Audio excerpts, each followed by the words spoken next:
Hello students, welcome to the Engineers Point online lecture. अब हम पढ़ेंगे हीट ट्रांसफ़र। ठीक है, हीट ट्रांसफ़र अपन पढ़ते हैं तो इसके पहले एक सब्जेक्ट आता है थर्मोडायनामिक्स। क्या सब्जेक्ट आता है? थर्मोडायनामिक्स। ठीक है, दोनों में अंतर क्या है पहले ये देखते हैं। थर्मोडायनामिक्स में अपन क्या करते हैं?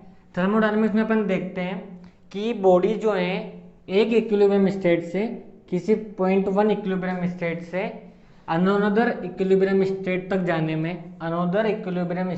जाने में उसको कितनी हीट की रिक्वायरमेंट होती है, कितनी हीट उसमें एक्सचेंज होती है। ठीक है, या तो हीट लेगा या फिर वो हीट देगा, तो कितनी हीट का एक्सचेंज हो रहा है, इसमें अपन ये चीज़ एनालिसिस करते हैं। तो थर्मोडायनामिक्स में एनालिसिस क्या करते हैं कि एक इक्विलिब्रियम स्टेट से अनदर इक्विलिब्रियम स्टेट जाने में आपको कितनी हीट का एक्सचेंज करना पड़ रहा है, ये इसका एनालिसिस का मेन क्राइटेरिया रहता है। अब हीट ट्रांसफर में देखो, हीट ट्रांसफर में क्या देखते हैं कि एक इक्विलिब्रियम स्टेट से अनदर इक्विलिब्रियम स्टेट तक जाने में आपको जो है कितनी स्पीड से हीट ट्रांसफर हो रहा है वहाँ पे। यहाँ क्या देखते हैं, कितनी स्पीड से हीट ट्रांसफर हो रहा है। ठीक है, तो यहाँ अपन मेन चीज़ क्या देख रहे हैं कि कितनी स्पीड से आपका हीट ट्रांसफर हो रहा है। यहाँ हीट ट्रांसफर से मतलब नहीं है, यहाँ हीट एक्सचेंज से मतलब नहीं है, यहाँ मतलब है कि कितनी रैपिडली वो ट्रांसफर कर रहा है। ठीक है, तो किसी एक इक्विलिब्रियम स्टेट से अनदर इक्विलिब्रियम तक स्टेट में जाने में आपको कितनी हीट एक्सचेंज करना पड़ रहा है मोर रैपिडली, मतलब कि कितने टाइम में। तो यहाँ टाइम के साथ अपन हीट ट्रांसफर देखते हैं, यहाँ अपन ओनली देखते हैं कितना हीट एक्सचेंज कर रहा है। तो यहाँ अपन जब हीट की बात करते हैं तो इसकी यूनिट लेते हैं अपन जूल। क्या लेते हैं अपन? जूल। यहाँ जब हीट की बात करेंगे तो उसकी यूनिट क्या आएगी? जूल पर सेकेंड। क्या आएगी? जूल पर सेकेंड। ठीक है, तो यहाँ अपना एनालिसिस का मेन क्राइटेरिया क्या रहता है कि जब एक पॉइंट से अनदर पॉइंट पे जाएगा तो वहाँ जो हीट एक्सचेंज हो रहा है वो कितने टाइम में हो रहा है। ठीक है, तो यहाँ अपन टाइम रेट के साथ अपना हीट एक्सचेंज देखते हैं। तो हीट ट्रांसफर क्राइटेरिया ये रहता है, थर्मोडायनामिक्स में क्राइटेरिया ये रहता है। अब हीट ट्रांसफर कितने तरीके से हो सकता है?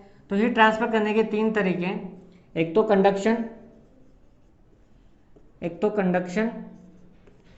एक कन्वेक्शन और एक रेडिएशन। एक कंडक्शन होता है, एक कन्वेक्शन होता है और एक रेडिएशन होता है। इसके बारे में देखते हैं भी थोड़ा डिटेल में।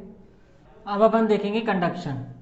अब जब अपन ने देखा था कि हीट ट्रांसफर में अपन देखते हैं क्या है कि हीट ट्रांसफर रेट जो है जब एक पॉइंट से दूसरे पॉइंट के बीच में आपका प्रोसेस हो रही है तो वहाँ हीट ट्रांसफर रेट क्या है, रैपिडली है, स्लोली है। यहाँ अपन इसका एनालिसिस करते हैं कि how much rapidly heat transfer take place. अब उसके तीन मोड मैंने आपको बताए थे, कंडक्शन, कन्वेक्शन और रेडिएशन। तो कंडक्शन के बारे में देखते हैं। कंडक्शन के बारे में होता है कि जनरली किस में होता है? सॉलिड में होता है। होने को आप इसको गैसेस में और लिक्विड में भी कर लेते हैं, परंतु जनरली इसको सॉलिड के लिए कंसिडर किया जाता है। देखते हैं क्यों। तो जब अपन सॉलिड की बात करते हैं तो जैसे मैंने मेटल रोड लिया, और जब मैंने मेटल रोड लिया तो यहाँ पे कुछ फ्री इलेक्ट्रॉन होंगे, कुछ फ्री इलेक्ट्रॉन रहे होंगे। ठीक है, मैंने इस साइड फ्रेम रखी जहाँ पे आपका टेम्परेचर इसका इंक्रीज कर रहा है, और जब टेम्परेचर इंक्रीज कर रहा है तो इलेक्ट्रॉन को एनर्जी मिल रही है, और जब इलेक्ट्रॉन को एनर्जी मिल रही है तो वो क्या कर रहे हैं? मोशन कर रहे हैं, वो जंप करना स्टार्ट कर रहे हैं। तो वो जंप किए, वहाँ से दूसरे इलेक्ट्रॉन को एनर्जी मिली, वहाँ से तीसरे को मिली। इस तरीके से वो एनर्जी का क्या करते गए? ट्रांसफर करते गए, और आपको एनर्जी इस सिरे तक पहुँच गई। तो ये क्या है? मेन तरीका होता है आपके सॉलिड के अंदर हीट ट्रांसफर का। ठीक है ना। इसके अलावा दूसरा मोड क्या है सॉलिड के अंदर हीट ट्रांसफर का? इसका मोलिकुलर लेटिक अरेंजमेंट। अब मोलिकुलर लेटिक अरेंजमेंट क्या होता है? जब भी अपन कोई सॉलिड की बात करते हैं तो उसमें जो उसके पार्टिकल्स होते हैं, उसके मोलिकुल्स होते हैं, वो किसी न किसी फॉर्म में अरेंजमेंट रहते हैं। ठीक है, अपन ने देखा है डायमंड के बारे में, अपन ने कई तरह के शेप्स देखी, उसमें अपने मोलिकुल्स अरेंज रहते हैं। ठीक है ना, तो वो अरेंजमेंट रहता है। और जब उनको हीट मिलेगी तो वो क्या करेंगे? आपस में कोलाइड करेंगे, तो उनके वाइब्रेशन से क्या होगा? कोलाइड होगा, और कोलाइड होने से क्या होगा? उनका मोमेंटम ट्रांसफर होगा और एनर्जी का ट्रांसफर होगा। तो सॉलिड के अंदर दो तरीके से हीट ट्रांसफर हुआ। एक तो किसकी वजह से हुआ? एक तो आपके फ्री इलेक्ट्रॉन की वजह से हुआ, ठीक है ना, और एक किस वजह से हुआ? आपका मोलिकुलर लेटिक वाइब्रेशन की वजह से हुआ। मोलिकुलर लेटिक वाइब्रेशन की वजह से जो इसके मेटल्स है उसमें मोलिकुल्स है, अब वो मोलिकुल्स आपके अरेंज है, जब उनको एनर्जी मिलेंगे तो वाइब्रेशन करना स्टार्ट करेंगे, आपस में कोलाइड करेंगे और एनर्जी का क्या करेंगे? ट्रांसफर करेंगे थ्रू द मोमेंटम ट्रांसफर से। ठीक है, तो इस तरीके से दो तरीके से यहाँ पे मोड है आपकी एनर्जी के ट्रांसफर के। एक तो क्या है आपका फ्री इलेक्ट्रॉन और एक आपका मोलिकुलर लेटिक वाइब्रेशन। ठीक है, जो 70% हीट ट्रांसफर होता है वो किसकी वजह से होता है, फ्री इलेक्ट्रॉन की वजह से, और 30% जो होता है वो आपके मोलिकुलर लेटिक वाइब्रेशन की वजह से होता है। तो ये रीजन है आपका, एक ये रीजन है आपका कि जितने भी इलेक्ट्रिसिटी के गुड इंडक्टर होते हैं, जितने भी इलेक्ट्रिसिटी के गुड कंडक्टर होते हैं वो हीट ट्रांसफर के भी क्या होते हैं, गुड कंडक्टर होते हैं। कैसे भाई, इलेक्ट्रिसिटी की गुड कंडक्टर कैसे होंगे, जब उसमें फ्री इलेक्ट्रॉन होंगे। ठीक है, जब उसमें फ्री इलेक्ट्रॉन होंगे तभी वो इलेक्ट्रिसिटी के गुड कंडक्टर रहेंगे, और जब फ्री इलेक्ट्रॉन है तो वो आपके थर्मल कंडक्टिविटी के भी गुड कंडक्टर रहेंगे। ठीक है, क्योंकि वहां पे 70% तो फ्री इलेक्ट्रॉन की वजह से ही ट्रांसफर होता है। ठीक है, अब देखो इसका एक अपवाद आता है, इस केस में आता है क्या अपवाद, डायमंड। क्या अपवाद आता है, डायमंड। डायमंड के बारे में अपन बात करें तो डायमंड क्या होता है, अपना इलेक्ट्रिसिटी कंडक्टर नहीं रहता। डायमंड आपका इलेक्ट्रिसिटी कंडक्टर नहीं है, डायमंड आपका बेड कंडक्टर है, किसके लिए, इलेक्ट्रिसिटी के लिए। वो इलेक्ट्रिसिटी ट्रांसमिट नहीं होने देता। ठीक है, परंतु डायमंड क्या है आपका, थर्मल कंडक्टिविटी इसकी बहुत हाई है। डायमंड की थर्मल कंडक्टिविटी अच्छी है, ये थर्मल की हीट कंडक्टर में ये काम लिया जा सकता है। तो ऐसा क्यों भाई, अपन ने बात करी 70% तो फ्री इलेक्ट्रॉन की वजह से होता है, और जो इलेक्ट्रिसिटी के गुड कंडक्टर रहेंगे वो आपके थर्मल के भी गुड कंडक्टर रहेंगे, हीट ट्रांसफर के भी आपके गुड कंडक्टर रहेंगे। परंतु डायमंड में ऐसा क्यों हुआ भाई, डायमंड में ऐसा इसलिए होता है क्योंकि इसका जो स्ट्रक्चर रहता है वो कौन सा होता है, क्रिस्टलाइन स्ट्रक्चर। कौन सा होता है, क्रिस्टलाइन स्ट्रक्चर। ठीक है ना। अब चूंकि डायमंड के पास फ्री इलेक्ट्रॉन तो है नहीं, डायमंड के पास फ्री इलेक्ट्रॉन तो है नहीं, तो यहाँ तो इलेक्ट्रिसिटी ट्रांसमिट होने से रही, और 70% जो अपना फ्री इलेक्ट्रॉन की वजह से हीट ट्रांसफर होती है वो भी होने से रही। परंतु यहाँ पे इसका स्ट्रक्चर कौन सा है, क्रिस्टलाइन स्ट्रक्चर है। क्रिस्टलाइन स्ट्रक्चर कैसे, बिल्कुल इस तरह से जो स्ट्रक्चर रहते हैं अपने वो क्रिस्टलाइन स्ट्रक्चर है। तो इसकी वजह से वाइब्रेशन जब होता है इनके बीच में और मोमेंटम ट्रांसफर होता है तो वो मैक्सिमम होता है। तो इस वजह से आपका डायमंड जो है इलेक्ट्रिसिटी का बेड कंडक्टर होते हुए भी आपके हीट ट्रांसफर का गुड कंडक्टर है। ठीक है, स्ट्रक्चर की बात करें, बात हुई तो क्रिस्टलाइन होता है, एक एमोर्फस होता है। एक क्या होता है आपका, एमोर्फस होता है। एमोर्फस में क्या होता है, आपके गैप्स रहते हैं इनके बीच में। तो यहाँ पे क्या होता है, आपके वाइब्रेशन जब होते हैं तो मोमेंटम ट्रांसफर कंप्लीट नहीं हो पाता क्योंकि कोलिजन प्रॉपर नहीं हो पाता। तो अपन ने कंडक्टर की बात करें, जनरली सॉलिड में देखा जाता है दो तरीके से ही ट्रांसफर होते हैं, एक तो फ्री इलेक्ट्रॉन के थ्रू और एक आपके मोलिकुलर वाइब्रेशन के थ्रू। ठीक है, एक बात यहाँ से निकल के आई थी कि आपके इलेक्ट्रिसिटी के जितने भी अच्छे कंडक्टर है वो आपके हीट ट्रांसफर के भी अच्छे कंडक्टर रहेंगे। बस उसका अपवाद क्या है, डायमंड है। क्यों, डायमंड क्या कहता है, डायमंड ये कहता है कि मेरे पास कोई फ्री इलेक्ट्रॉन नहीं है, यानी कि मैं इलेक्ट्रिसिटी ट्रांसमिट नहीं करूंगा। इलेक्ट्रिसिटी का क्या हूँ मैं, बेड कंडक्टर हूँ, परंतु हीट का मैं गुड कंडक्टर हूँ। क्यों, क्योंकि मेरा स्ट्रक्चर कैसा है, क्रिस्टलाइन स्ट्रक्चर है। मेरा स्ट्रक्चर कैसा है, क्रिस्टलाइन। तो मेरे मोलिकुलर लेटिक वाइब्रेशन जो होता है उसके थ्रू मैं मोमेंटम ट्रांसफर मैक्सिमम कर सकता हूँ। इस वजह से मैं हीट का क्या हूँ, गुड कंडक्टर हूँ। डायमंड की कहानी समझ में आई। ठीक है, अब जब अपन कंडक्टिविटी की बात करते हैं, कंडक्शन की बात करते हैं, तो इसकी एक प्रॉपर्टीज आती है, के करके आती है। क्या आती है, के क्या होता है, थर्मोडायनामिक प्रॉपर्टीज होती है। के क्या होती है, थर्मोफिजिकल प्रॉपर्टीज होती है किसकी, मेटेरियल की। ये मेटेरियल की प्रॉपर्टी है। ये दिखाती क्या है, ये दिखाती है कि आपका मेटेरियल जो है कितना एबल है, आपका मेटेरियल कितना एबल है कि वो हीट को कंडक्ट करा सके मेटेरियल्स के बीच में।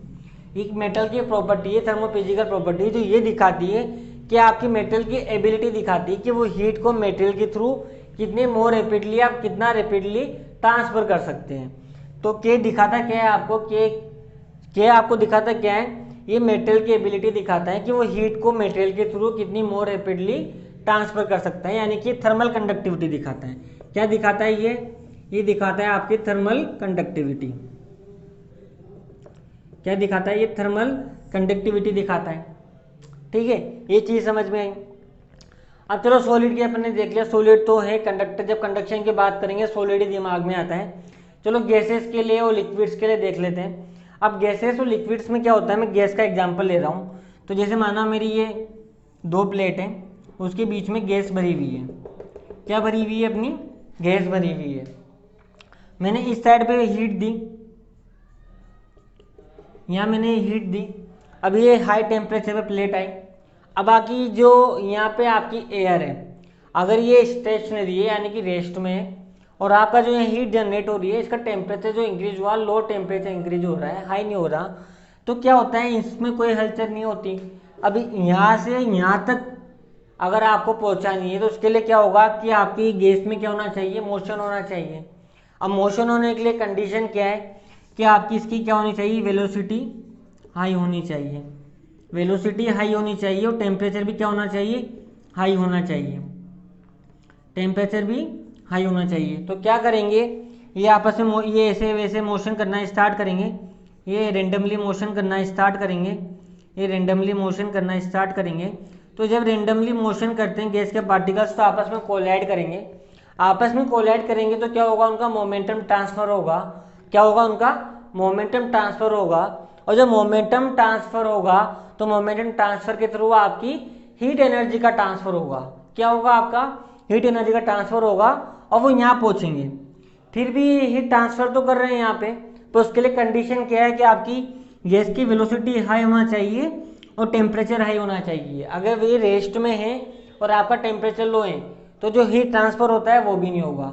ये सब कुछ करने के बाद भी आपके गैसेस जो हैं वो बेड कंडक्टर रहते हैं, किसके, हीट के। गैसेस क्या रहते हैं आपके, बेड कंडक्टर रहते हैं, किसके, हीट के।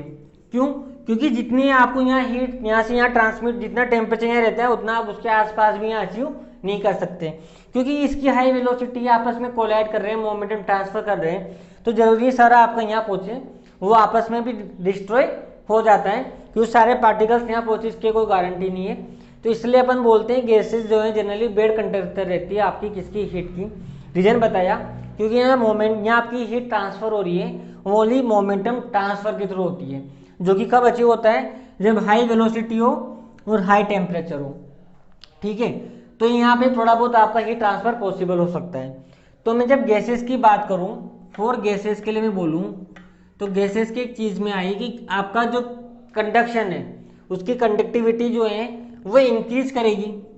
कब इंक्रीज करेगी, जब आपका टेम्परेचर ऑफ द गैस क्या करे, इंक्रीज करे। अगर गैस का टेम्परेचर आपका इंक्रीज कर रहा है तो ये आपकी इंक्रीज कर सकती है किसी पर्टिकुलर गैस के लिए। क्लियर, ये चीज़ समझ में आए, क्यों ये समझ में आया, क्योंकि जब वेलोसिटी और टेम्परेचर उसका हाई रहेगा तो इसका क्या होगा, कोलिजन इंक्रीज करेगा, क्योंकि रेंडम मोशन बढ़ेगा, मोर कोलिजन होंगे तो मोर मोमेंटम ट्रांसफर होगा और मोर हीट ट्रांसफर होगा। तो आपका टेम्परेचर गैस का बढ़ता है तो आपकी वहाँ कंडक्टिविटी बढ़ने के चांसेस रहते हैं। अगर मैं कंडक्शन की बात करूँ तो उस केस में आप देखो सॉलिड का कंडक्टिविटी ज़्यादा होती है लिक्विड से और लिक्विड की ज़्यादा होती है आपकी गैस से, क्योंकि सॉलिड आपका इसका लेटिक स्ट्रक्चर जो है मोर कन्फाइंड है। लिक्विड में डेंस, यहाँ डेंस आता है, ये क्या आता है आपका, डेंस आता है। ये कैसे हो जाता है आपका, थोड़ा रेयर हो जाता है, यहाँ पे आपके पार्टिकल्स के बीच में, मॉलिक्यूल्स के बीच में गैप बढ़ जाता है।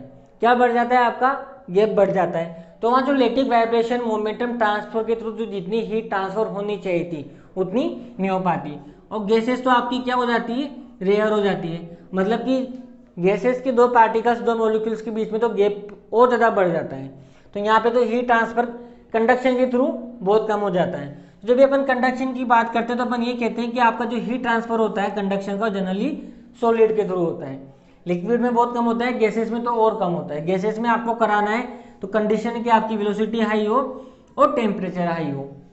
तो कंडक्शन के बारे में ओवरव्यू था।